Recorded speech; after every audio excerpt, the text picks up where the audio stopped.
Star is for Republic, WP is for Black people. We know Liberia is our home.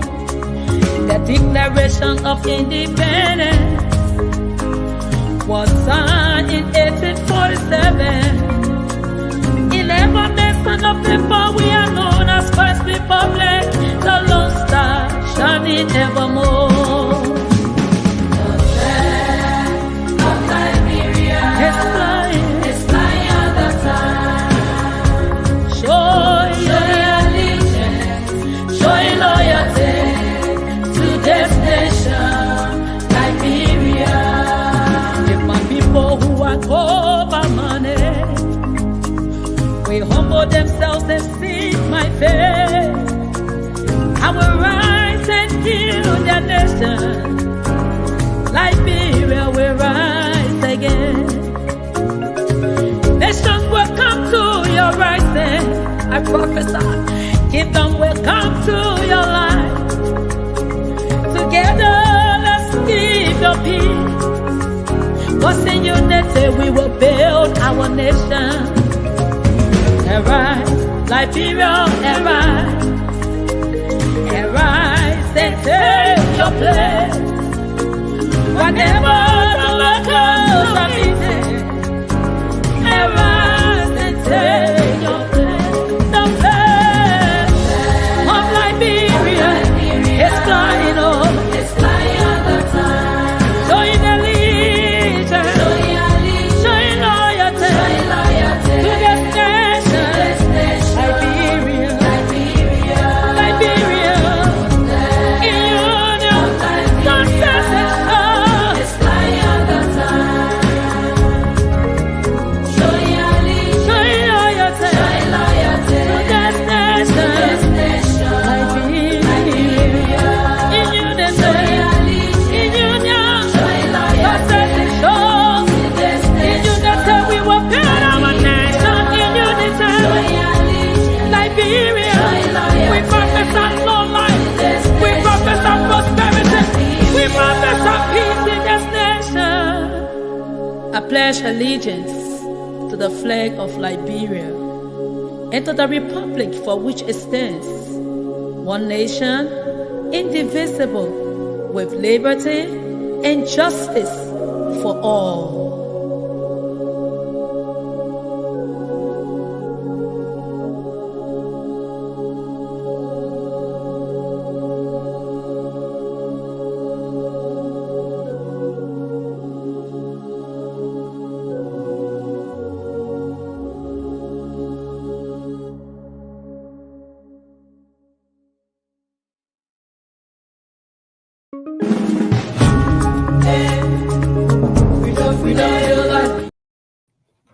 Well, that's a pleasant welcome. This is a presentation of Sports Talk on your favorite television platform.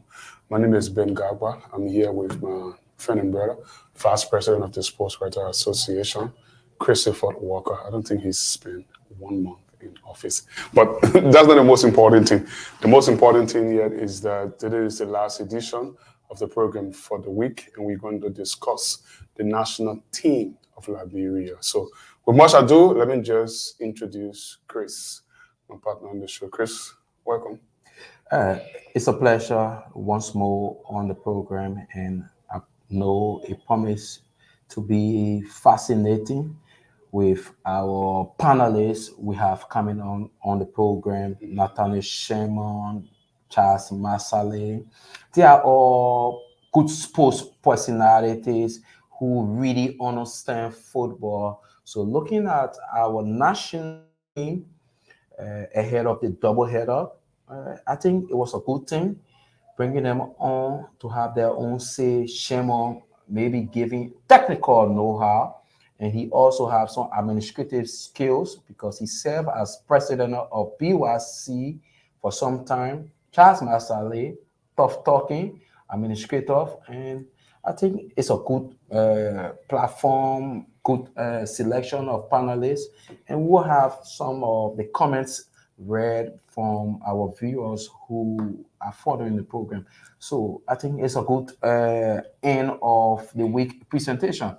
So let me say thank you so much. So Chris Walker has outlined what we have in stock for you tonight on Sports Talk with me, Ben Gagba. Trojan Kid Zulu will be available on Monday, wherever you are. The Rio Ronaldo, let me say good evening. He's been the brain behind this platform, today's presentation, making sure to get our guests in tight, to get them on the show while we do the research and do the presentation for you. So it's a trio presentation. More so, there's a whole group, behind the television. I mean, the production room, the guys who stay on camera, the technocrats that craft the ideas for us to come up with a plan like this one to present to you. So it's a whole team, that make up this presentation. So as Chris said, the Lone Star national team has a African qualifier preliminary round first leg in Morocco, Marrakech. I must mention. Well, Chris, I've been there 2-3 times or so. so they play in Marrakech on the 20th of March, and it's a list of 24 players that have left Monrovia for Morocco. The team has safely landed in Casablanca. They call it Casa if you've been to Morocco before. It's called their commercial city. So the team safely landed in Casa, and they were going to get on a bus that was going to take them 5 hours. So with about 5 days to go to the game, they were going to ride on a 5-hour bus heading straight in the north, a very cold city in Marrakech, where the first leg will be played. So like I said, it's a dominant 24 dominant players, local players, meaning only 6 overseas players, most notably Oscar Dulles on the team, Samson Dwyer, Noah Kenneth, Mohamed Kamara. No, not Mohamed Kamara. Mohamed Sangari, thanks for the correction. And Mark Paba is also in the team. And Marcus McCauley, who was in Monrovia for the training also. So that's the list of it. We'll give you the local players. I must also mention that 9 of the local players have never, ever won the national team jersey. So that's a risk that Mario Maranica took, and he said he's going to stick to more local players because he spent more time working with them, even though he discovered there are active 40 overseas players for Liberia playing away from him. So tonight, like Chris said, we're going to have Nathaniel Sherman, former national team player with several years of experience as a goalkeeper, won lots of titles for BYC, Nima United. He got retired forcibly in 2015, October, from football. We all know what happened on the eve, of that World Cup. It's a World Cup of African Competition qualifier with Tunisia. Yeah, in the hotel outside of Monrovia in Painesville. Okay, that forced his retirement. That was in September of 2015. He was preparing to play against Tunisia. So he's going to come on the platform and he will talk about the team selection, his own experience, traveling on the team, playing with the team, more so having served a goalkeeping coach. And obviously, we're going to get the guy referred to as Wise Man, former president of Muscat, formerly Muscat, now Kalana FC Manja. That's Charles Masale. I hope he has some cash to share with us. So the team to Kaseko. Yeah, I think there's lots of cash to share. So when Charles comes on the platform, Charlie, the first question I'm posing to you, do you have our, what is it? In so doing? Our Kato. So just for the fun, but on a serious note, Charlie will come on the platform. No, but I think he actually did well with Moscow FC from a non-division club up to the first division. And that team came a time they were strong title contender. They were not a small team, but I think some financial issue. He got into this partnership with Mohamed Kalon, and football is not a one-man team. Not at all. It's not a one-man team, and I think it was wise forming that partnership with Mohamed Kalon, with the artists, the musicians, CRC, and I think he opted the best of the club. The likes of Newcastle can give her the club, Man City can give her the club. So those who have money to spend. So I think he did the right thing by turning over the club to Kaseko, who is waiting to spend. And I think since taking over, he lost a game. And following that, 2 crucial wins. Big wins. Title contenders try to slow them down. He has a very big game tomorrow in the borough of Newtown against Global Farmer. The first league game, they had a game there, but that was in the FA Cup or the Orange Cup. So I think Masale did well by giving the team.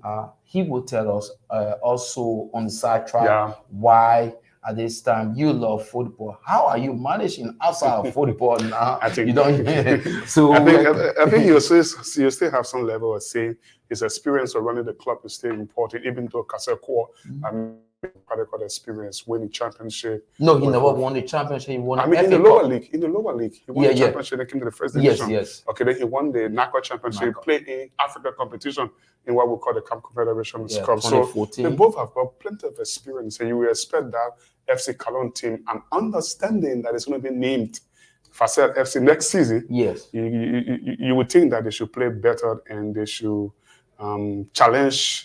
Be a mid-table or a team that is in the top 4 or so. I think they will be a title contender. Because, from conversation I've followed with those close to Cologne FC, they got ready to spend the money.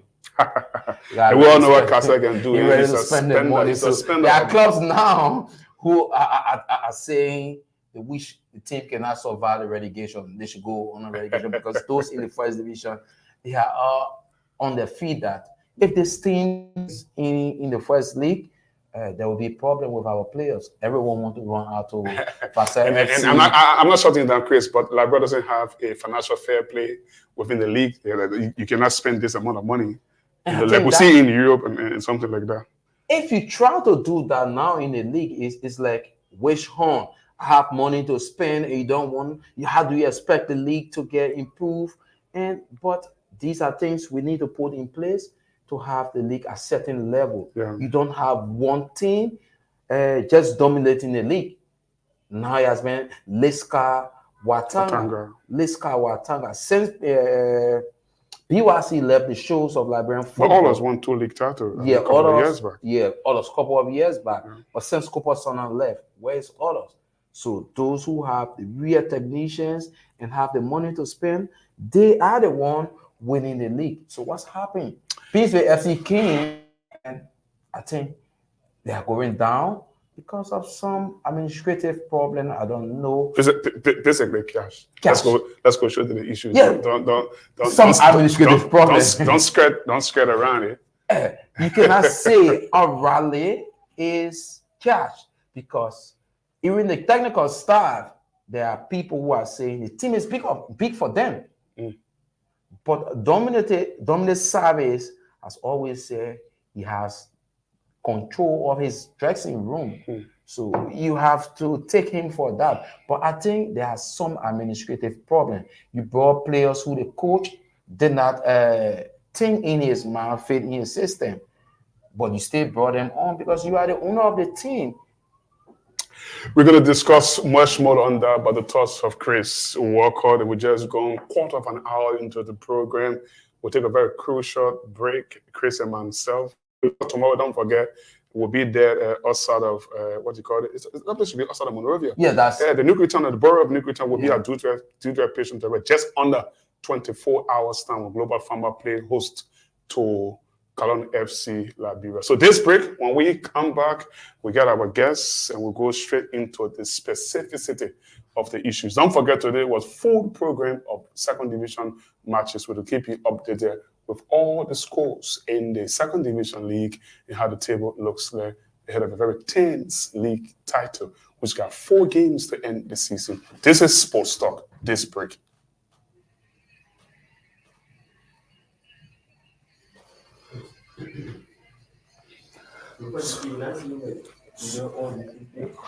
Yusuf, not YouTube.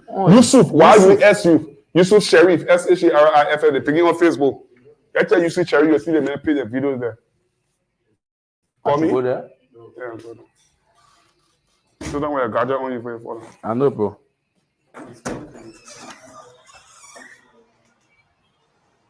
What the first one? Yusuf. Why you? You're the man, right? Which one? It's sticking your how you looking? Or yeah. You're rolling up. So you've been living out, man? Yeah, one that Yusuf, let me see.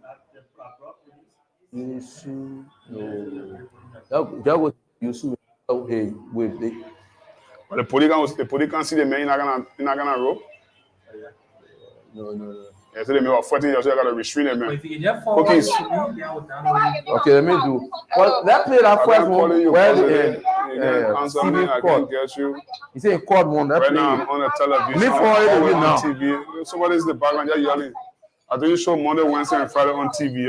I'm on the TV now, not working. I'm not finishing until 8:30. How you get answer me so? You know you're working, you know you will not go.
So thank you and a pleasant welcome back. Let's give you a full-time results across the country on today in the LFA Orange Second Division League. In the early game, at the SKD practice pitch, it finished Jubilee 5, Wodogisi 3, Ezra Junior Professional 6, Mighty Enforcer 2, Discovery Sport 9, Party Thunder Score, Discoveries 9, Life FC 2, Nimat FC 3, Pax 0, full-time result at the Antonio Tottenham Stadium. At that same venue in the league in Philadelphia Lone Star lost 3-0 to the team on top of the league table, Mate, as Blackman Warriors. And then in other results in the J.E. Green Stadium, NPS Sando granted a 1-0 result over Nima United. Elsewhere, Ganaville ended their 5 consecutive games with a win with a 5-0 hammering of Samira FC and Shakhtar FC 3, Magibi FC 0, full-time result at the George Weah Technical Center. So what that means is that there's no change in the top 3. BMW stay on top, 5 points, I think 4 points ahead of second place Shakhtar and 10 more than third place Discoveries FC, who scored 9 times on today. So let's first go back to our lead topic, Mark Sherman and Charles Masade in later on in the program. Balabira, new coach, the Romanian coach, Mario Marinica, named 24 players. We can have the chance now to hear from Marinica, who addressed a press conference on yesterday at the headquarters of the Liberia Football Association in Swankamode in Congo Town. I'm getting understanding that Marinica is not ready yet to talk to us, but Chris and I can talk about the players. Yeah, let's look at the players he called. Okay. Let's start first, though, Chris, with the goalkeepers. The goalkeeping department. There's a return for Tommy Songwood of Leicester FC, who has been criticized by fans so many times, but he returned to Marinika's squad. Abdullah Kourabari of Global Pharma, long-term goalkeeper. Many say he could have been the replacement for Nat Sherman. But his game had some rocket roll, but I think he's coming back to himself, and he got the fate of the Romanian. Emmanuel Dini, the current best goalkeeper in Liberia, returned to the national team. The 3 goalkeepers are local. Let's look at defenders. Yeah, the defenders. I'm listening to you, Chris. Defenders, you have Mark Paba, one of the professionals, called Philip Tanon of Watanga. He's another debutant who will, for the first time, travel with the national team, even to. Okay, we're getting signal that we're getting Mario ready, but let's end up with defenders first, Chris. Yes, so let's end with the defenders. You have Sebastian Tikla. He came through the Honor 20. We have Musa Sese of LPRS. Musa Sese from Tanga. Musa Sese from LPRS. Okay, great. Noah Kenneth from Scoresbury in England. You have Samson Dwyer, Giant for Natu Swain. I'm intrigued about the call-up of Natu Swain. I know he plays for Watanga in the first division, but this is a kid.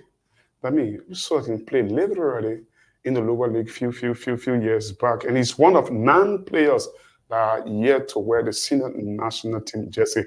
What comes to mind when the coach puts so much more confidence in a youngster of like that? People call Mario Fast and Furious.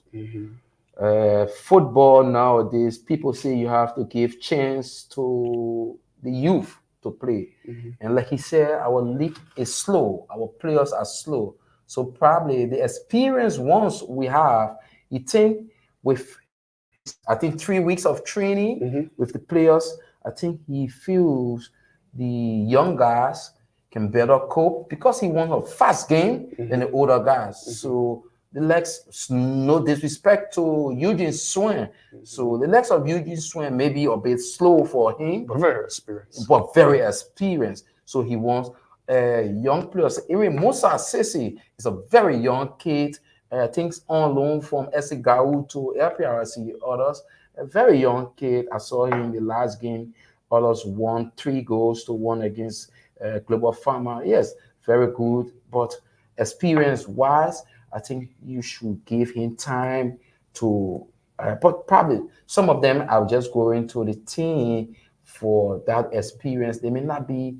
They may not play key role, but you think so? I think so. You think so? I think so. But so we're gonna watch it and see how it unfolds. Like you were in your question or emphasis on why the coach would choose a player very young. I think he wants a fast playing, so he think with the young legs they can give him what he wants. We'll discuss more of that, but the man in the frame, the man in the limelight is Mario Maranika. Let's hear from him now. He addressed the press on yesterday at 2 o'clock at the headquarters of the Liberia Football Association, rather in Kongatown in the Swankamo community. Let's hear what Super Mario has to say.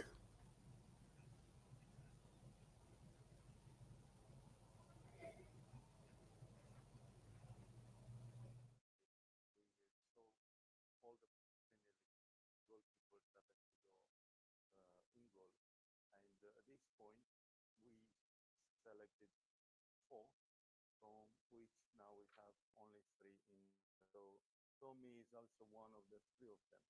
I can tell you who may be in goal at that time, but Tommy is one of them that actually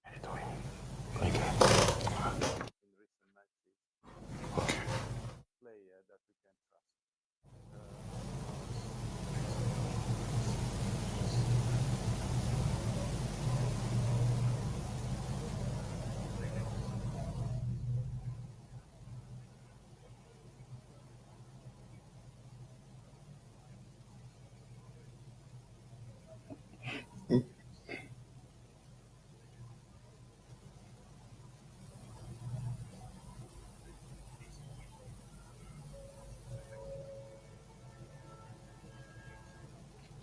You can go to the next clip. I seen him playing.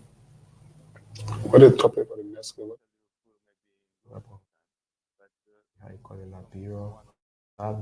We saw that based on his performance in recent yeah. So you should not go straight there. Yeah, call it. Also, based on our camps, we saw that the goalkeeper we have, for this, that we can trust. They know that we had a look at. They know that we had a look at positions. They know that we had. So they know that we had. They know that we had a look at a number of goalkeepers, like all the other positions. We combed the country, we saw all the Premier League goalkeepers that actually do in goal. And at this point, we selected 4, from which now we have only 3 in the squad. So Tommy is also one of the 3 of them. I can't tell you who may be in goal at that time, but Tommy is one of them that actually we thought that based on his performance in recent matches is a player that we can trust. Also, based on our camps, we saw that the goalkeeper we have, there are players that we can trust. We know that we had a look at a number of goalkeepers, like all the other positions. So that's Mario Maranica. They're speaking at the press conference on yesterday. Specifically, I mean, his conversation on that clip is on Tommy Sonko, the experience and so forth. Many people had thought that Tommy, some people, I mean, let me not say many, some people had thought that, you know, Tommy's time is over. And they think that he still wants to turn back, you know, the years. But, and then coach comes to Liberia, see his knowledge, his height and so forth. In the level of years he's been, you know, in the goal between the sticks for Liberia, he's always almost inevitably first option. You know, I always say to people, Ben, we don't treat goalkeepers of players in Liberia well.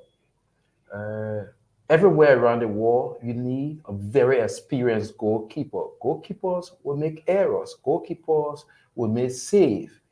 When they make save, we talk about them. Sometimes we don't even talk about it. We only look at the result. We win and we just walk away. We don't look at the impact. But just a mistake, we take it like you are the cause of everything that happened to the team. Nathaniel Sherman had a problem. After his problem, we couldn't bring out another goalkeeper. Sadie Swain came in the game with Tunisia. I think he did well. I think that was Guinea-Bissau. When we drew 1, Bissau was a game. It was Tunisia. It was Tunisia. Okay. So after that game, you have an experienced Sadie Swain. Even if he made a mistake, you stick with him. Garley James, we always, once a mistake of a goalkeeper, we think he's the cause and we should get him away. So how do this goalkeeper or these players learn from his mistake? If you just get him out away from the team. So that's the same thing we have been doing with Tommy. And I think I'm impressed with his mental state. When Ansu Keita came, he said, after the game, he said he wanted to have some rest with the national team. I spoke with him personally. He said they came with Equatorial Guinea and Malawi. After the game with South Africa, he thought his life was so much threatened. He wanted to have some reflection. And since coming back, I think he's good with the national team. So a coach coming will look at his experience. I think the coach also look at Abdullah Coulibaly experience and look at his physical morphology. He was one goalkeeper in Liberia who I can say to you have everything a goalkeeper needs. He has voice command. He has feet work, good distribution, good goalkeeping skills.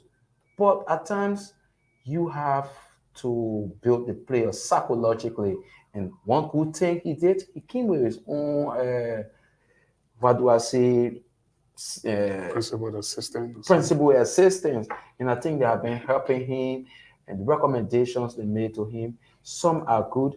But I can say to you, if you say as a coach, the league is slow, the players are not fast, and you take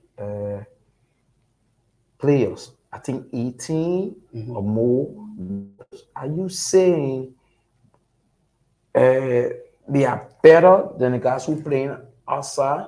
So there's a huge contradiction between his statement. The league is slow. So in 3 weeks, you think the players are fast? I don't think that's necessary. He's the right man to answer his question. You struck a very salient point, to be honest, because we want to compare two things where they are consistent or inconsistent. And consistency is the ability to compare those two things to see whether they occurred again. So if you comparing two teams and they don't agree, then that's inconsistency. So if you say the league is fast, your thought is that you can't be picking more players from the league because the league is slow. But he hasn't evaluated players that play in Europe or other areas in the world. So he doesn't know whether those leagues are fast or whether those players are fast. But the point he made is that his investigation has shown that players that play away from home play 3 minutes, 10 minutes, and so forth. So he believes he needs to get his own player he can work on. Even if they are local players, work on them strongly, and he feels that they can ably represent him. But we can spend all the time on that, Chris. Let's go to the midfielders that were called. You were naming the players, you have named defenders. Yes, let's go to the midfielders that were called. Midfielders that were called. Murphy Oscar Dode is an obvious name. You always expect the first name on any listing that will come up. Last night, he captained Slavia Prague against AC Milan of the great George Weah. Okay. Let me go back. Noah Kenneth. You have Marcus McCauley, Mohamed Sangari, Abdul Abiriti, who has been doing a fantastic job over the past years in the National League. Chelsea Freeman, a workaholic. Facilu Logan, Edward Lennon, the current MVP, Sharif, Jacome Adongo. Zrashan Adongo. So I want to strike a point here between having youngsters in the team and experience.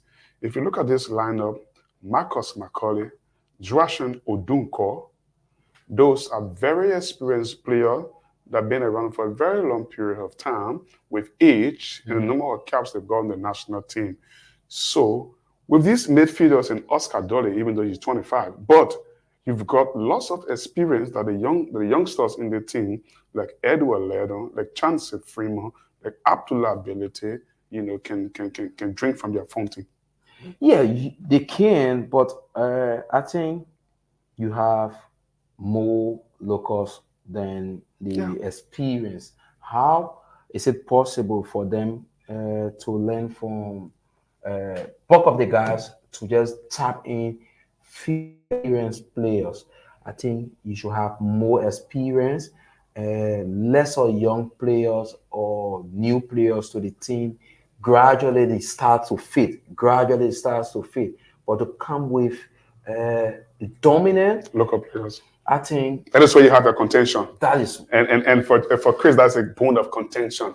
Having dominant local players. We're going to discuss this over and over. So let's look at our striking force. Yeah, that's where I have a problem. I mean, Terry Saka is very experienced with a local player. You have some spell play in Togo for Aska. Playing Togo, Aska? Asko Dakara. Aska Dakara. He went to Saudi Arabia. He plays in the second division there. He has staying with BYC Organized Football Club. He has played in African club competition, so he has a bit of experience. Very experienced player. But Clement 3 Zuba. forwards, 2 other kids there. To be very honest, those are kids.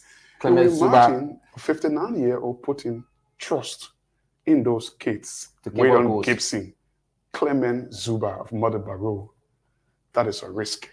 I think he is actually contradicting himself. And don't get me wrong. If this result turns the other way, it will be bad for Liberia. What if it turns good? If it turns good, kudos to him. But we haven't played. So at this juncture, why can't we give support? I mean, it's not about giving support at this point. Okay. You should speak about it. And after, if it goes the wrong way, you say we were putting him on the right track, okay, or was signing that caveat. But if you just allow, let's give him support. The team is good. Young players, we've been crying for young players. Bringing young players to score goals, you need experience also. But you have, I do agree with you. But you have some young talents around the world who they were kids coming to the rank and file. They score plenty of goals. So looking at our second of players. Give me a chance, please. Let me put you on hold. Fernando Torres was only 20 years old. He captained Atletico de Madrid. He was playing fantastic football, tearing Barcelona apart. And he was member of the Spanish team to play at the World Cup. And before he was even 19, he was playing for Spain. I mean, I'm just trying to, even Wayne Rooney was 17. He was a first-team player playing for England. Michael Owen was under 20 at the 1998 World Cup. He was England's top goal scorer. I'm just giving... Where Michael Owen, Wayne Rooney, where these guys... They were playing in England. Clement Zuba and Wayne Gibson are playing in Liberia. They're playing in Liberia. What's the level of our league? What's the level of our league? But listen. What's the level of our league? You have to look at the league. Look at the coaches they are going on. Okay, we look at the more professional environment. A player playing for Newcastle United or Liverpool, you can call him at any day to the English national team because he plays against experienced players in the league, even though he is a kid. Chris, equal to so. Liberia playing Djibouti. Liberia ain't playing Germany. Liberia ain't playing Brazil. You think Djibouti is just an underdog? No, not what I'm saying. I'm saying comparing Djibouti to Germany. Wow, you can make that comparison. What I'm saying in our setting, but in our setting for the level of Djibouti and even for the level of the African continent, the comparison is equal. If you say Michael Owen is 17 years old, Wayne Rooney is 16, playing for England going to play against Brazil, Germany, Holland, France, right? So if Clement Zuba is on 20 and Wayne Gibson is on 20, he's playing against Djibouti, he played against Sierra Leone. They are comparable to England versus Brazil, Liberia versus Djibouti. That's the point I'm making. I don't want you to compare Wayne Rooney's status as a player with England to compare it with Clement Zuba with Mother Barrow. I'm looking at the players' growth. Okay. Look at the professional setting Wayne Rooney comes from before coming to England national team. What sort of professional setting the Djibouti strikers have to, or Djibouti defenders? Djibouti just had Alexander Song playing in that league. Yeah, he's in the league. You know, the league is even better than ours. I don't want to go that far. I think I heard Mario talking about the league. He understands. They are better than ours. Very well. But for me, football, I love to think positively, right? Because we say all the time, give the coach reason to have him fired.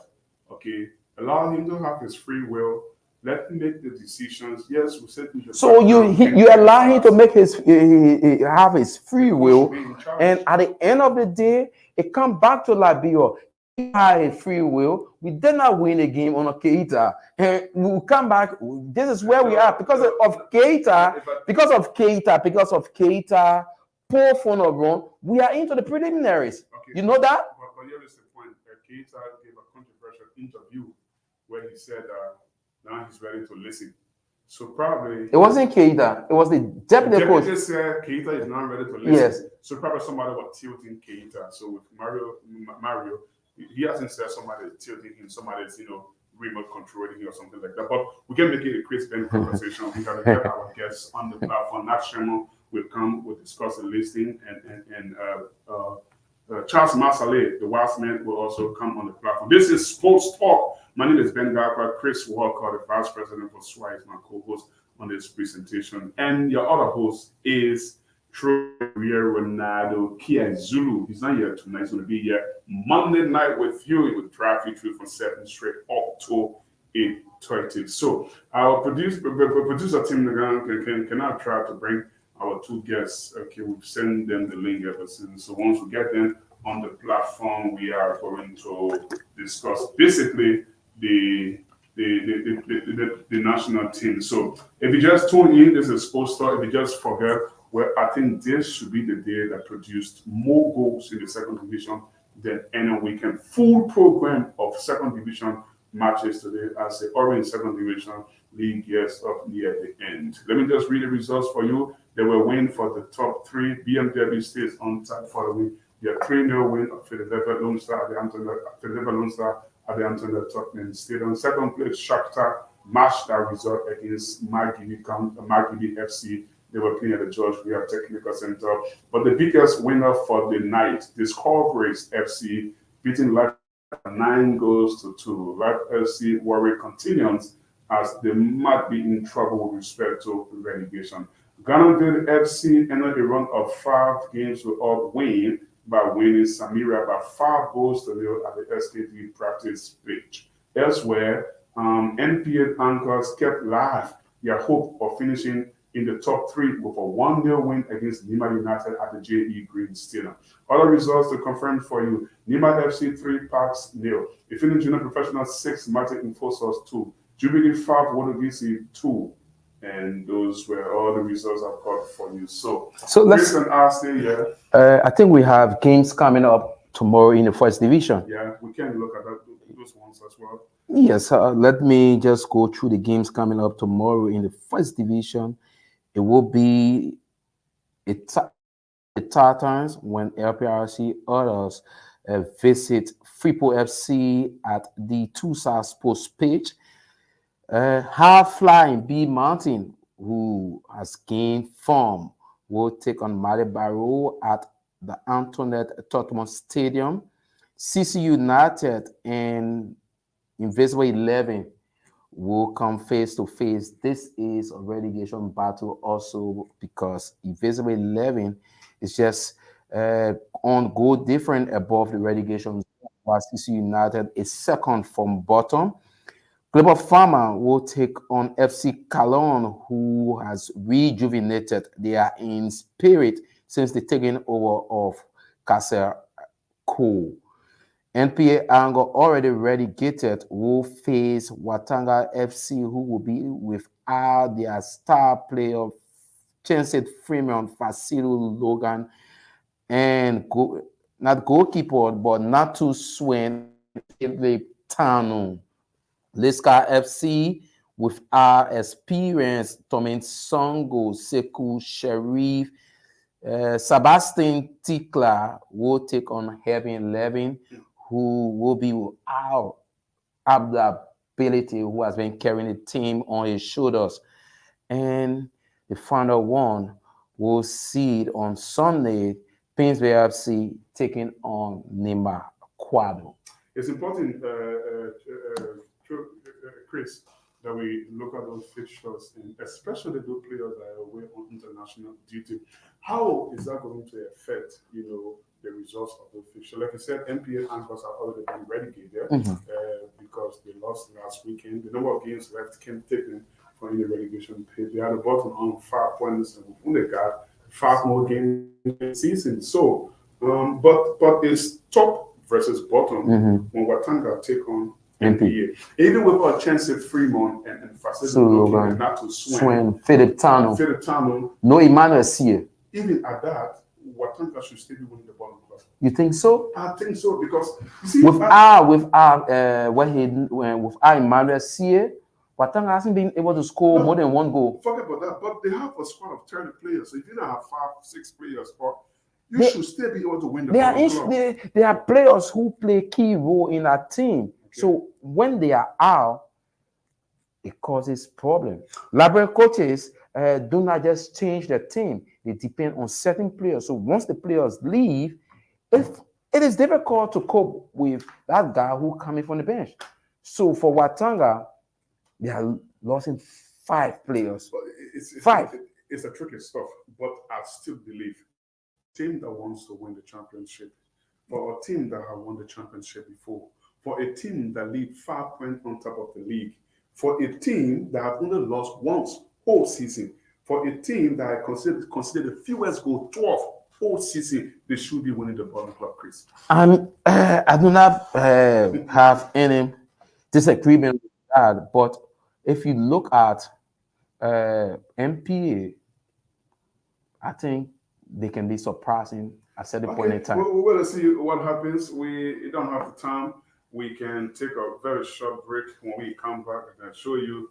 We'll have Nat Sherman and Charles Masale on our platform. This is Sports Talk. Chris Walker is on my right-hand side. My name is Ben. Your other presenter, Trojan, the real Ronaldo Kezel is in here. We'll take this break. When we come back, we'll show you and we'll have our guests on the television, and you'll see and hear. It has been a while since Liberians experienced a win. There is a lot of expectations going into this fixture. What should Liberians expect from this Djibouti fixture based on a home and away basis? I know that it's been frustrating for the country to have such a long time to have, for example, home win, if I'm not mistaken, 2021. So it's a long, long time for any football team to win a home match. So we prepare as much as possible. We are organized. We know our game plan. We know our strategy, and we think that we have what it takes to bring a win after so long time. So I would expect, I would actually ask the Liberian to, first of all, to expect an energetic team, to expect a team that actually works hard, and we're going to fight from the first minute to the last minute. And I would expect our players to be playing with pride that actually they are Liberians, to make Liberians proud. We know that we had a look at a number of. We know that we had a look at a number of goalkeepers, like all the other positions. We combed the country. We saw all the Premier League goalkeepers that actually go in goal. And at this point, we selected 4, from which now we have only.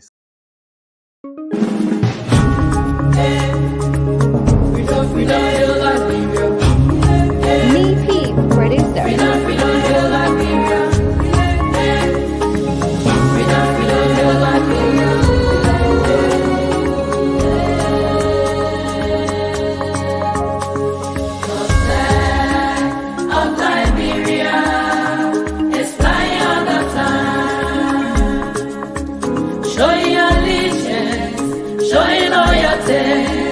To this nation, Liberia, the flag of Liberia is flying all the time. Showing allegiance, showing loyalty to this nation, Liberia. The red on the flag stands for bravery. The white on the flag stands for purity.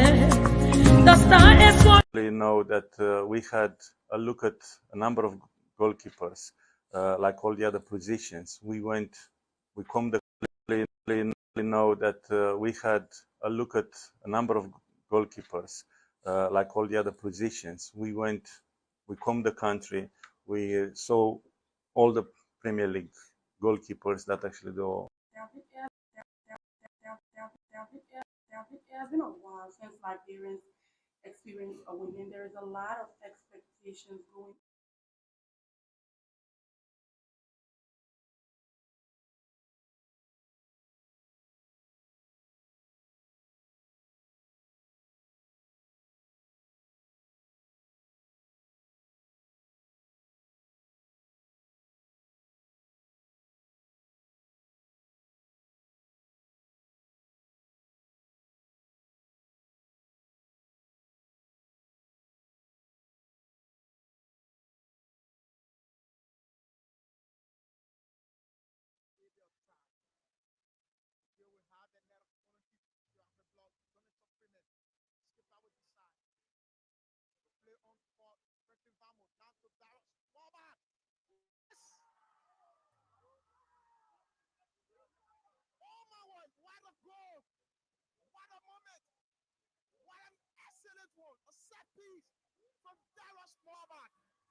So we're back here, and we can take appearance or calls now from Nat Sherman. We're hoping to have him on as we discuss the Liberia national team. The game is just about 5 days from now, and the team has already left early this morning, and they reached in Morocco. What should they arrive in Morocco around about 10 o'clock? Yeah, just about 10 o'clock. It's 6-hour flight from RIA to Casablanca airport, so the team should be arriving in 6 hours time. So they've been there, and I know they're supposed to get on the bus, and board a bus that will take them from Casa straight to Marrakesh in the north. It's a very cool city, Well, Liberia play Djibouti. Djibouti, by the way, using that ground as their home ground. So we are going to play at the SKD Sports Complex, and on the 24th. Yeah, On the 24th. 24th, we're going to play at the SKD Sports Complex. So in 4 days' time, Djibouti will be traveling to Monrovia. I think both of the teams will be on the same flight to Monrovia to play the return leg. And the purpose of the game is for the right to go in the zonal stage in the 20th or the 35th edition of the African Cup of Nations, which will ironically be staged in Morocco, where Liberia and Djibouti have their first leg, okay, in the Moroccan city to be Marrakech. So Murray Nagard has named 24-man squad, dominantly local players, 18 in particular, after he has spent 3 weeks of training section. 3 times or 4 times he trained with them. And yeah, 3 times. But it spun for a period of 3 weeks. They did both physical and they even did training in the gym and so forth. And they did some psychological training, walk on the beach and so forth. So the time not sufficient, but he said it's good enough, to know his players. He knows there are lots of talents with the Liberian national team, especially on the local soil, but they lack pace, and he didn't see any firepower. With respect to firepower, we talk about scoring goals. Okay, he didn't see 3. a striker who was so hungry and want to score goal. But that's football. Everything comes with time. Okay, as the coach tried to mentor those kids over the next months of years, we're going to see the dividend. And that just include the right investment. And I like one of the stands he took. Every time Lone Star have a game, the team has to be held or hosted in recognized hotel. And all the training sessions, the team was staged there in Colonial Hotel in Congo Town.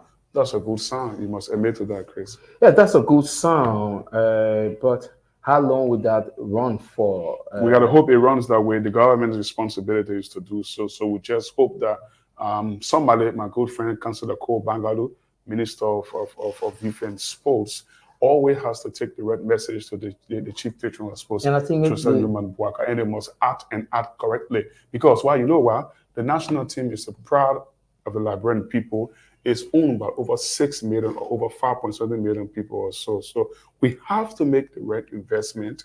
We have to make the Liberian people proud. We have to create way in which athletes can be able to compete and use the sport as a means of getting the livelihood. Through that means, remittances can be sent to Liberia. They can be able to hire. They can be able to help the government in creating jobs as well. You know what I'm trying to say? So that's the point. It's not just about us competing in these competitions. No, we got to open the corridors, for these kids to be able to compete at the highest level where they can be able to earn money, be it football, basketball, athletics, and so forth. Our government, it is their responsibility to make the direct investment, within their athletes. And that's why on Wednesday, we want to have Councillor Cole Bangadu on the line to discuss the government plans for athletes in this country and what plans have they've got for women in athletes or in sports, because all around the world globally, there's lots of attention being placed on women. Few years ago, when Gianni Infantino took over at the upper echelon of FIFA, he did say that he wanted to see the women press money being equally matched with male World Cup. And gradually, they are getting there. The last World Cup that was just played, the Women World Cup, we saw women that play in that tournament. I mean, their cash prize was so much fabulous. So we hope that as the years come and go, there's going to be improvement. So if it is done at the highest level, we at the bottom level, Liberia, we should be able to replicate the same so that our athletes can be able to do we have the funds? The thing is, we look for the funds to do that. The funds are there. We pay millions and millions and millions. I'm talking like Donald Trump. Millions and millions of dollars. In politics, we pay 103 lawmakers. And that's why Russian was saying, we pay too much money for politics. What is the benefit we get from politics? I'm sorry if you're a politician, and I'm not trying to directly attack you or so, but the logic here is that we spend millions of dollars on politics, and then at the end of the day, what does the country's people have to benefit from politics?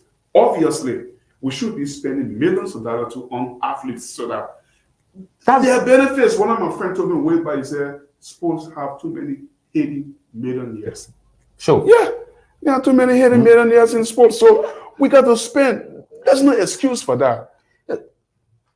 I share the same view with you. A few years back, no one knew Oscar Dolly could be playing against AC Milan. Not at He's all. building a good house in Carware. No one knew that. A few years ago, no one knew Sam Johnson could, because he put his time and the opportunity came. And I always say to people, without a recognized academy, Liberia was able to produce the only African as world best. So there are more world best.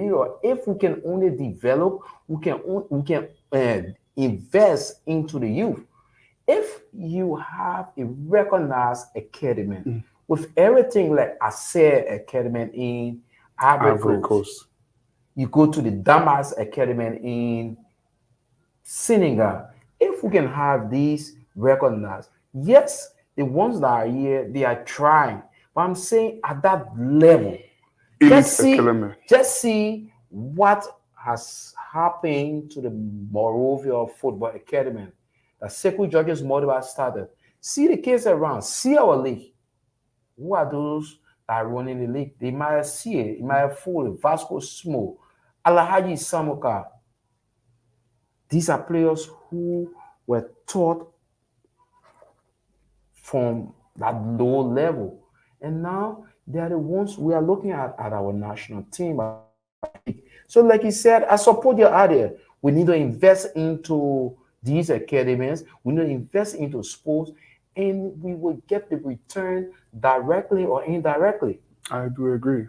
Because if one Christopher Walker signed a $2 million contract with Atletico Madrid, and he comes back like Biro and wants to invest, who will he be employing?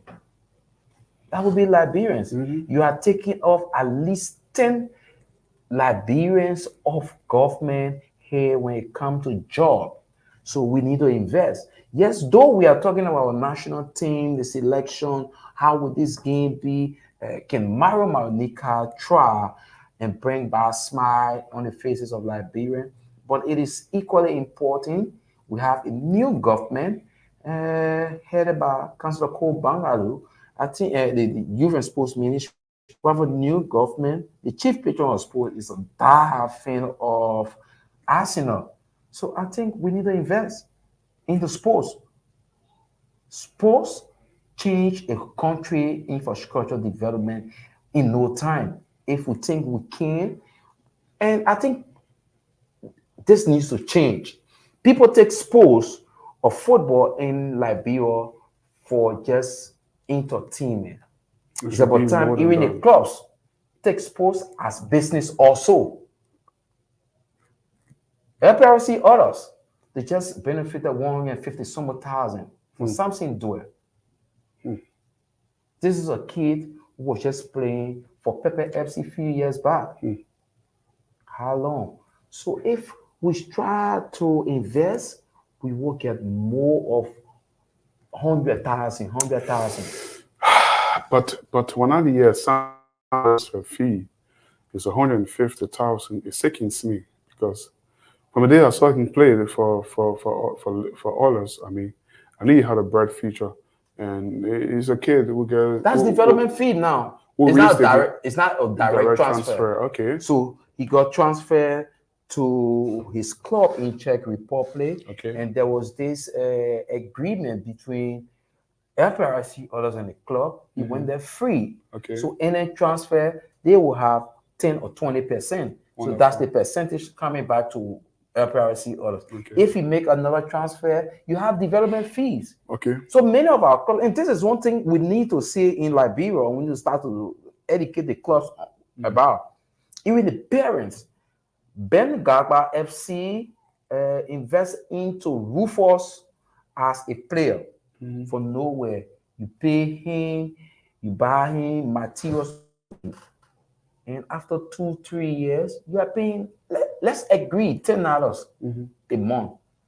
After 2-3 years, he reached a certain level. He has a contract with the club, and the club in Europe sees him. and say they want him, but he needs to go free. No. And that's how our players leave Liberia. So they tell you future sale. Many of the clubs who don't have direct money coming to say, oh, Van Dijk Hammond transfer from BYC to this club in Czech Republic. So direct money come. They always go free. So we need to sit with the Then club. it's a pity. It's a pity if it happens like that. And the good thing is that most of our kids are leaving recent time. We talk about Divantia left. We talk about Emmanuel Sie. I think they say he's going to come back and end the league season with Watanga. Yeah. He's going to go back if he passes the trial successfully. We also talk about who else? Canesco also went Sweden. I mean, there is a kid that I saw. I mean, I was doing content meeting in commentary. I mean, like, in no time, I mean, I see him training with the senior national team. He's got good left foot, plenty of power. And I'm saying to myself, wow.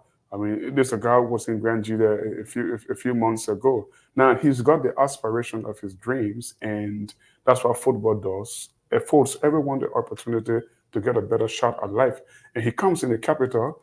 I mean, he's making progress. Nobody had seen that talent if he had stayed in Grand Juda County. So the counties out there have got so many talents, and we just need to get regular programs with like what the FA does. I mean, we run functional league, women league, all across most counties and so forth. And with this county meet, I hope it is being played in April, as we've been hearing. It helps to bring out talent.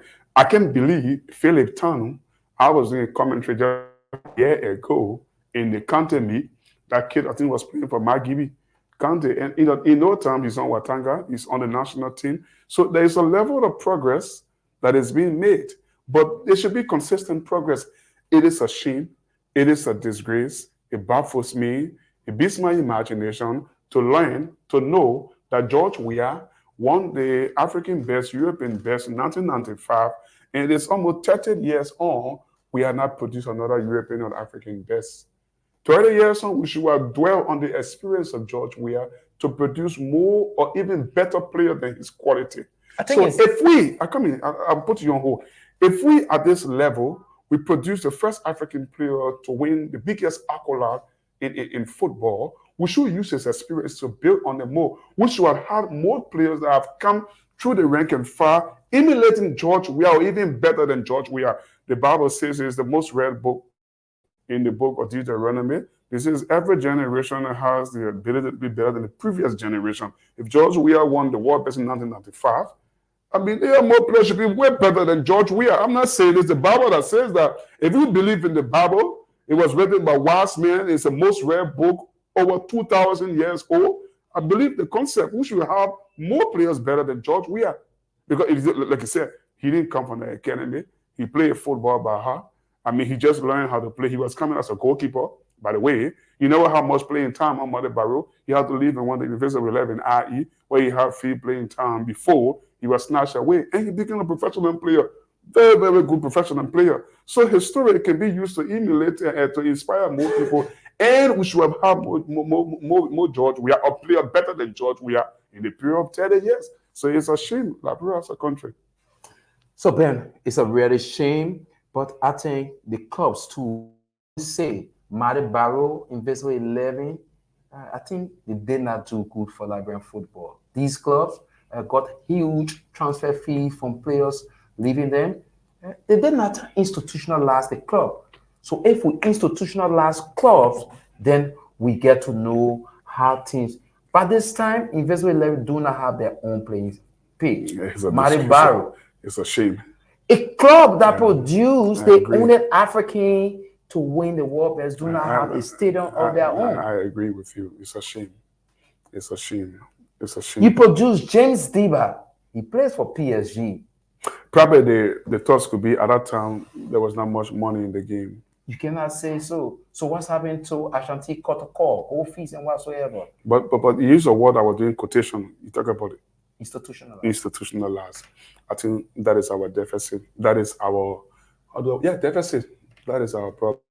Huge deficit. I think we won't get Nat Sherman and Charles Massey coming on. By the way, I spoke with Charles and he can't just come on for some reason. He apologized and he's going to make another appearance. This is a new show. This is Sports Talk. We're trying to gradually, build the show. So Charles will come on another time, not tonight, but Nathan and Sherman haven't got official word from him. I've been trying to connect to him, but the links were sent, and they should just be clicking on the link to come on. It's important that we have him. I mean, his experience playing for the national team and so forth, and serving as goalkeeping coach all the months, if not year, very, very crucial. And it was good that we have him on the platform. But we still do have time. We just have over 20 minutes or so. If he comes on late, where we'll still put him through, we can hear from him. But we're discussing the Lone Star. The team is in Morocco. They left early this morning. Lena in Casa. They're going to head to Marrakech for a double header.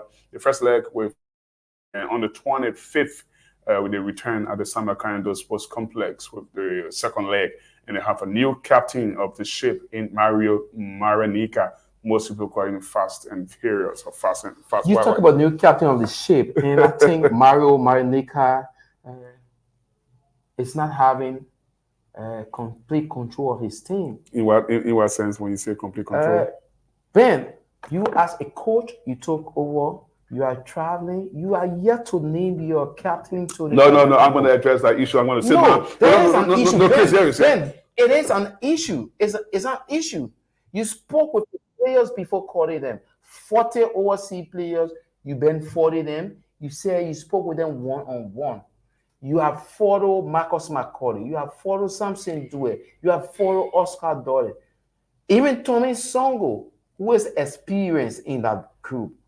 By this time, so if Oscar Dolly comes to the game 2 days to the game time, and he shows that he's a captain, we gain the captain being in 2 days time to the game or 1 day? Because many of them. Are you considering me to be Mario? You're asking me, I'm going to answer the question. If you take me to be Mario right now. Yes, so Mario should be at this point named his captain. He's the new coach. If he will stick to the leadership structure at the national team of a predecessor, then we say yes. But at this time, you don't even know who you want to make your captain. That means you do not have control of your dressing room at this time. You should know who you want to serve as your leader.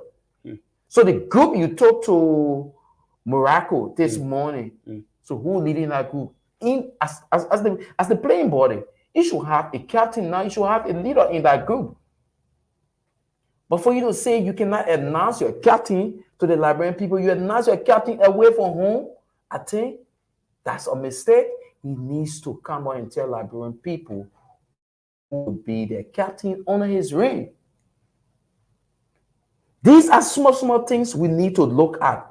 Coaches come to the national team, like you said, let's allow him to have his will. But you cannot sit and allow your super to waste before you say, let me protect it. No, we would not. You call talented kids to our national team, good, but it's not the right time. You can call 2, 3.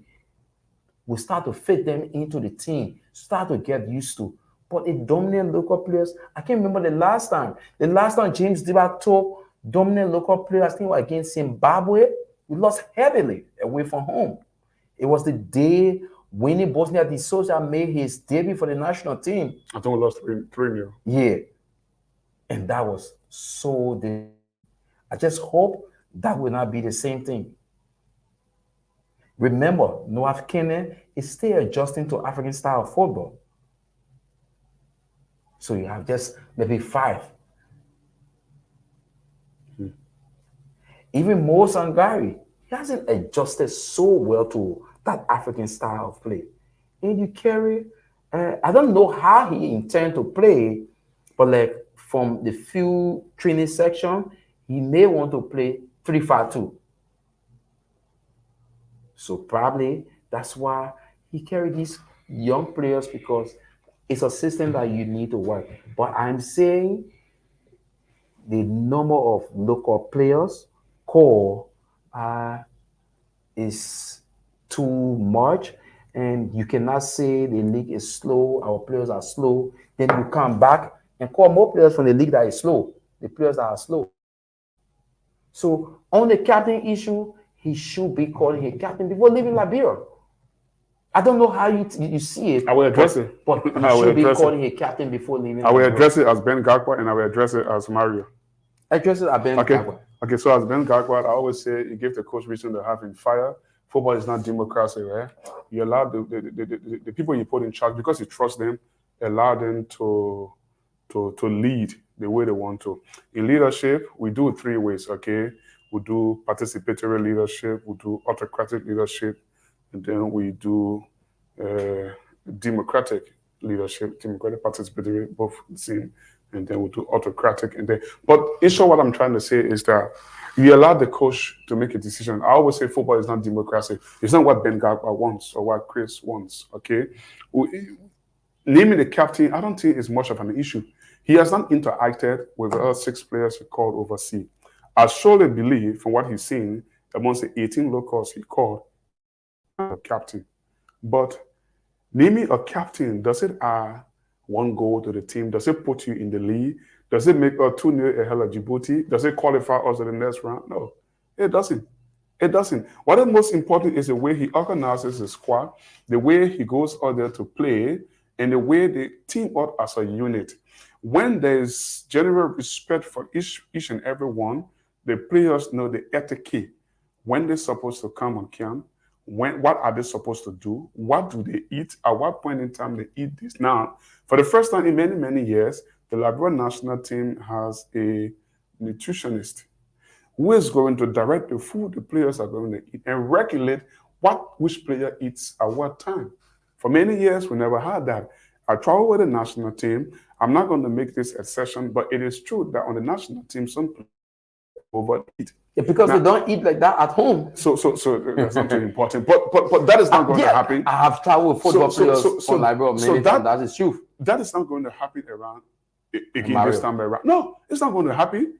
You can cut the food and put it in the pan, you don't eat it. At a certain point in time, you should eat this food. You should eat fruits. You should be drinking juices. You can't eat too much carbohydrate. You can get the players then, and then they're running off a game, they're eating pizza. No.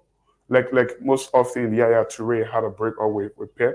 Pep's excuse, Pep Guardiola, from City, his excuse is that Yaya eats pizza and so forth. But in all fairness, Yaya was a wonderful player, endowed with so much gifts and so forth. But for some other accountable reason or so, he was not the player that was being favored by Pep Guardiola. But here is the point. I mean, I say this to say that we don't have democracy in football. I don't think not naming his captain and traveling to Morocco should be too. That's a disservice to the Liberian people. No, I don't That's see a it like disservice that. to the Liberian people. It's, for me, I think it's leadership. Certain people, or like we said, you can do participatory, you can do democratic, you can do autocratic, or authoritarian, and so forth. Right? That's how he wants to lead. At the end of the day, the bottom line is the results on the pitch. Once we are not playing a game and get a result on the pitch, we cannot judge this fellow. That is my point. So I always say, give the coach reason to have him fired. Allow him a chance to do what he wants to do. So if you allow him if you give him the reason and allow him to give him a chance to operate on his own. Yeah, just give him support. Yeah, just give him support. So you give him the support. Yeah. And you see these things are not working. And he's not going to rely. Why is the yardstick? What has purpose for which this is not working? So we haven't played in a game. We haven't played in a game. You take 18 local players to our national team. He gave the reason why he did so. And for me, I back him. And if his reason go to a game and we see it's not the best reason, it's not in the interest, and we get beaten, we get flogged. We get flogged. Then you say you should allow him again. We allow Keita, and this is where we are into the preliminary. Chris, Ben, you don't make a decision when there has not been an evaluation. So when you pay the kids school fee and the kids go to school, the kids get evaluated after the period test when they come home. And that's why before the period test, you always stress on them to study more. Yeah. That's why we are doing. Yeah, but the team is steady. They are training hard. They're training hard. Now, your point here on that comparison could be, I love to see the kids, probably they must put in 10 hours of study. And the study teacher is saying, no, the kids can go 10 hours of study. No, normal person don't study for 10 hours. So I was making him study 2 hours a day, a little bit of break. We study 1 hour. So I'll give him 3 hours of study. And we're going to study 5 times or 4 times in a week. I will give him 1 day free, like on a Saturday or Friday, where he can play. He play with his phone. He might play sports, football, basketball, or he plays some demonstration sports or play chess or Scrabble or something like that to help to refreshing the mind, right? And then after that whole day, he can watch some movie during that time. And then on a Sunday, we'll bring him back. So the whole thing is a process, right? Nothing comes so easily in football. But the thing is, football for the youths, football now for older, football now for me, I'm almost 42 years old. I'm almost 42 years old. Imagine if I was still playing football in Liberia. If I were playing football in Liberia, we have people who play football in Liberia, they are 40. If you check the CMS system, you will see 31, you will see 29. That's age cheating. Now, what a real 27, 28-year-old can do, a 40-year-old man can do. So the fact that Mario have gone to pick players like Philip, Tanu, Nato, Swain, players like Tikla and Gibson, those are kids who see grown all over around here. I saw Emmanuel C. I saw the mother when I met, what's the guy? I met Eric, what's that? Former Deputy Defense Minister for Public Affairs, Sam Collins. I met him and I met the mother. When you see the mother of Emmanuel C. and you see this 17-year-old mother is wholly accepted. I mean, I'm older than that lady. Yeah. But I saw Emmanuel C. come out as a kid. So we all know that Emmanuel C. is playing with his real age. But until then, we have to bring the kids up. I didn't have problem when I saw Samose have few minutes against Morocco. And even Libya, we lost 3-2. He played so well. The movement of the ball, the passes, the training, and so forth, they were good. Those are what we want to see. As a coach, you have to be brave. You have to be brave. Jurgen Klopp said that if you want to succeed as a coach, you have to be brave. In anything you do in life, if you're not brave, you can't be strong. I told one Liberian coach, I said to him, you have to be brave. Yes, you get a good mentality, you get a good idea. I see the way you train your team, what you're imposing, you're imposing their high standard, but you have to be brave. So if you think Mario is brave? He's brave, and I like bravery. I like to see. So if you are brave and it does not pay off, what becomes of your braveness? What is the evaluation? There's so how do you know? So I just hope after the double header with Djibouti, you will come back here and say he was brave and we lost. You should be waiting and hope that we go on to lose, and then you have a point. So until we can play, until we can lose, so we can checkmate his selection. Yeah. So why there is no Abu Kamara? Why there is no Savanas Nimle? There is a reason why he didn't call Abu Kamara and Nimle. Now I always tell you, I can say this, gave the coach reason to have him fired. So if that is a reason, we'll hold on to that reason why he didn't call Abu Kamara. I'll tell you why. Do you think if you were the coach, will you allow Abu Kamara out of that squad or Savanas Nimle? Depending on what I want as a coach. It's not what the Liberian people... Let's look at Liberia as a country with the players you call. Listen, bro, When Ivory Coast went at the Cup of Nations, there was no Wilfred Zaha. There were lots of criticism worldwide, even back home in Ivory Coast, why Zaha wasn't in the team. When they got beaten and undressed by Equatorial Guinea, people criticized the coach. They had the coach fired, but there was a deputy coach, Emirates Farr, whom they promoted to the first team, or they became the head coach of the team. Emirates Farr used the same players that Gazette used, and they won the African Cup of Nations, right?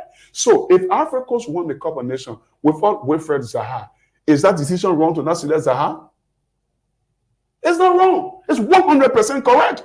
You want to win. So if you don't select Zaha and you still win the Cup of Nations, how the hell, where's Zaha? Where's Zaha? So I always say... So the coach at the time, weren't using Sa, did not call Sa, the result was not going his way. But they qualified to the next stage of the competition. So who qualified them to the next stage? The both of them, Emirates Farr and Gazzetti. The both of them. One was deputy, Chris is a co-host of the show, and Ben is a me. So is successful. Chris isn't successful. You are successful.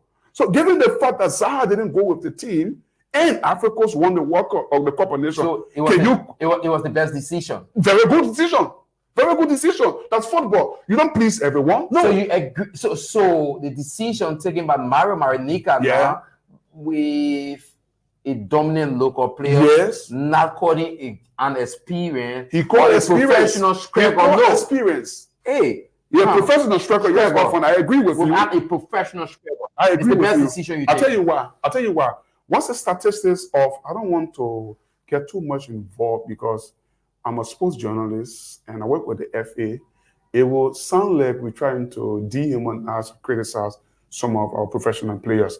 But what's the statistics, honestly, of the experienced professional players that when it comes to scoring goals? What's the stats? Savannah's name is the third highest goal scorer in On the national team? No. Have you given Savannah's name? No, wait. How many minutes? I wasn't the coach. How many minutes? No, In time pass? No, I wasn't the coach. Don't ask me that question. I'm just telling you, what is the stats for the experienced strikers you have in the national team? How many goals they've scored? What's the stats? I don't want to call player names. I mean, I have so many good friends playing as striker for the national team who are overseas players, okay? I don't want to point out individual names and so forth. But the fact is, and Chris, we have to stick with the theory that allow the coach to function, give him reason to have him fired. Don't interfere with his job. But we're not interfering now. We're not interfering. No, We're just but you saying that he should call this, he should call that, He should should call have. this. You can only make the point, and you have a genuine point to make, if it backfires. If it doesn't backfire, his decisions are excellent. Period.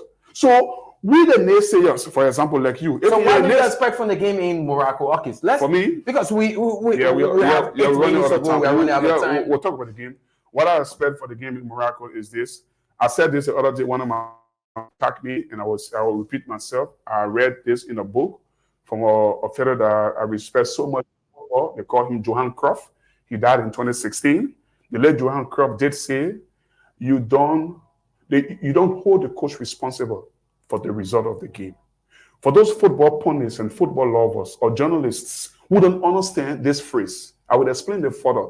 You don't hold the coach responsible for the result of the game, but you hold the coach responsible for the performance of the team. What am I trying to say? Take, for example, you have FC Sheriff from Moldova. They play in Real Madrid. Real Madrid spends around about 300, 400, 500 millions every season purchasing the player and buying salaries and so forth, right? Sheriff spend pretty less than 5% of that budget whole season on purchasing players and so forth. If Real Madrid beat Sheriff by 4-0, do you hold the coach at for losing 4-0? Be very real. No, wait. There are certain teams that will defeat a team. Okay. That games you go to, you already anticipate the result of that game. So here's the point. FC Sheriff defeating Real Madrid. It's an upset. It's an upset. It's an upset. It's like a man biting a dog. So here is the point. Do you hold the coach of Brighton? Do you hold the coach of Aston Villa for now winning the Premier League title? No. Why you don't hold him?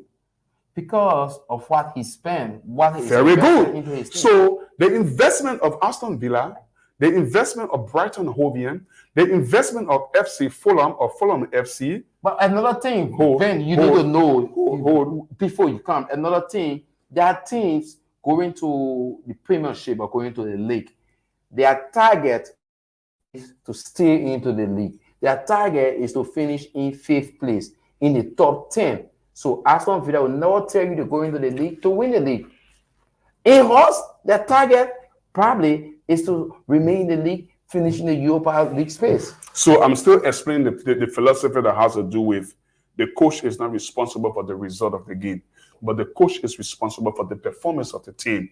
Alan Shearer did say once, and I listened to one football punditry show, he said, a coach will not forgive you. If a coach will forgive you if you are not informed. The coach will forgive you if you miss a penalty.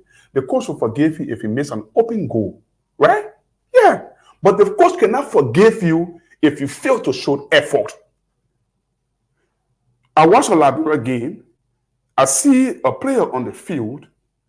He's walking, he's toddling, he's up the back, beating with pace, gets ahead of him, make a pass, and that's a goal. How do you call such a player who doesn't show effort, who doesn't have any regard to know that he's wearing the national colors and he's supposed to show effort. That means he showed us in training and the coach allowed him to go to the team. So that sort of player is not a professional football player. If I were a coach, I cannot forgive that player. But sometimes you and I have watched some football games. They beat the Case 4-0, they beat them 5-0, and we say, oh, the beginning can play. Oh. Haven't you said that? Sure. Because you are not holding the coach responsible for the result of the game. But you saw the coach team is having a good performance, but the result just didn't match. So in short, what I'm trying to say, Mario could go to Djibouti or play against Djibouti. We may have lost the game, but there are other factors we're going to look at. Did they show desire to win? Were they attacking? Did they show composure? Did they show that they are different from the old? Questions we're going to ask ourselves. When I look at Salim Kebede, the coach from Ethiopia who is in charge of our female national team, when I see that female national team play, I said there is improvement. Even though we are beaten by Cape Verde back to back, 3-1, I think 3-2 or 3-2 here. I say to you that there is large improvement. Where? Because I see coordination, I see diagonal play, I see good exchanges of passes going forward. I see the desire. I see good camaraderie between the coach and the players. That is improvement. So once there is improvement, there is hope for the future. But if Mario gets in charge of a team and there is no improvement, I mean, we're conceding goals, we lose a game, we have him fired. Do you think his statement that he's going for a win away from home is the right one? Yeah, I mean, as a coach, you don't have to go negative. You always have to think positive. I mean, ranked ahead of Djibouti in the FIFA ranking or whatsoever, right? So, given that fact, it puts Liberia in a slightly better position, what they call favoritism, even though favoritism doesn't win your football game. So he has to go over positive mind and say, oh, I'm going to win the game. It's not that he's making break. So how we often say is, oh, when we go other, we'll try to win. I heard him say so. He said we'll be trying to win the game. He didn't say I'm going to Morocco to beat Djibouti. No, he didn't say so. He said we are going to play. Whatever the result, yes, is good. But we will be trying to win. We want to win. We'll be trying to win. So even Pep Guardiola, who spent billions of dollars in football, he doesn't play Watford, he doesn't play Burnley and say we're going to beat them. No, he said we'll be trying to win. We want to win the game. Burnley are a very good team. They play fast. We know they can defend. They can this. We can that. We know what they offer. We know the weakness. We know the strength. But we as City will be trying to win. So if Mario did say trying to win the game against Djibouti, that's thumbs up. There's nothing wrong with the statement. He be trying to win. So all we can only say is that give him the chance, give him the moral support, give him thumbs up, encourage him to do a better job. Once there is no favoritism, once Ben Garba is not calling the phone, hey coach, my boy, Chris Walker, that man, good different people in there. Once those things are not happening, football should be based upon merit and fair play. You think it's based upon merit his selection? Yeah, I believe so. You think so? Because we have Liberian coaches that over. I don't want to be personal, but nobody ever thought that Nato Swan will ever be selected in your national team at this level. Who ever thought about Philip Tanu? I know him, yes, I've seen him play. I've done football commentaries in the country league. I've seen him play. I've never had a thought that he would be a national team player in a period of 12 months' time. That is boiled down to everybody's working hard. There's no interference whatsoever. And the coach goes who he thinks he can work with. What do you think Pep Guardiola will do for this player and not that other player? Because that's the person he believes he can work with. So Emmanuel believes, even though Nato Swan is skinny, he's inexperienced and he believes that he can work with Swan, leave him alone. If it works out, great. If it backfire, you fire Mario. Simple. So in football, allow the coaches to operate and do their job. Give them reason to have them fire. We can appoint Mario and so early we start criticizing his move. No, they were wrong. He's supposed to do this. Why did Mario wins the game on tomorrow against Djibouti? What did you see? He was paid to win. No, that's the point. No, he was paid to you will be shamed. Wow, why should I be shamed? So it's my job. No. It's my job to critique the coach. It's my job to critique the coach. So it's not anything to be ashamed of. We gotta go. It's my job to critique the coach. I really enjoy this guy. We'll team up tomorrow at the Nikutan page there in T12, where the hosts Global Farmer will be playing FC Cologne. Okay, I will be there on tomorrow for that game in the first division. But We didn't get any of our guests on the platform, but it's been an interactive 90-minute conversation between Chris Walcott and myself. I will allow him to close up. We've basically been discussing the national team. They traveled to Morocco to play Djibouti in Marrakech on the 20th of this month, 4 days after the return leg is in Monrovia. Mario, the coach, has traveled with 18 local players, within the 6 players playing away from home, namely Noah Kane, Marcus Macaulay, Mark Parba, Samson Dwe, and Oscar Dore are the players Mohamed Sangari are the players that he called up in the team. It's a surprise to know that 9 players that have never worn the national team jersey are in the team. Amongst them are Philip Tanu, and he also included Musa Sese of LPRC Olos. There was also space on Gipsy. There was space for Nuzon. Is that Nuzon? Clement Suba, and so forth. So it's going to be a wonderful game, trust me. And we're going to come back and report on it after that. But Chris, and close up with you, then from there, we call it a day. I think it was a wonderful presentation today. We hope the best can come out of the game in Marrakech. I can say my hometown. Hope the weather will not be a problem for the young kids there. But we're hoping on Monday we can chat with our man Anthony Kokwe, also who is traveling with the team in Marrakech. And we are here to make sports better in Liberia. And we hope this weekend is classical football in the National League in the First Division. Let me say congratulations to many of our viewers on this third presentation of Sports Talk. Ambassador Darwin Brilliant Queer was from Mana Dams Avenue there in District Number 7. Kudos to you, Jeremiah Davis. You are asking where is the new coach from? The coach is from Romania. And Yomin A. Mills, that is not true. Senior Men Liberian League is much better. I think he was trying to talk about the comparison between the Liberian League and the Djibouti League. Daniel Gisler was also the following. Hilary B. Johnson, the big football enthusiast in Liberia, was also following the platform. And even our own Theo Destiny, we are there. My name is Ben Gagwa. We've said a lot. Until then, always remember, Intel Sports, Talk Sports.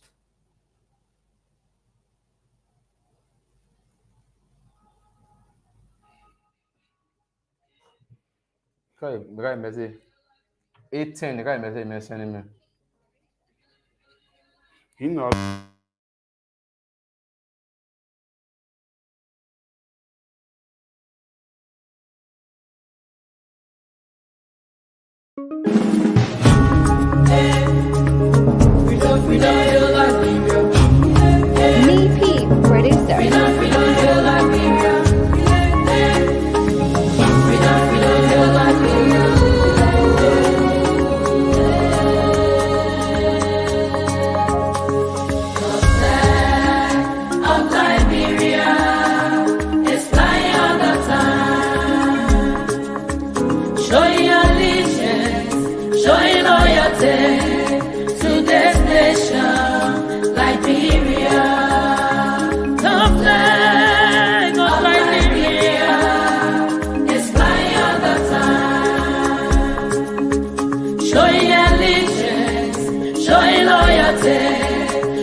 The star is for Republic, the blue sea is for black people. We know Liberia is our home. The Declaration of Independence was signed in 1847. 11 million of people, we are known as First Republic. The Lone Star shining evermore.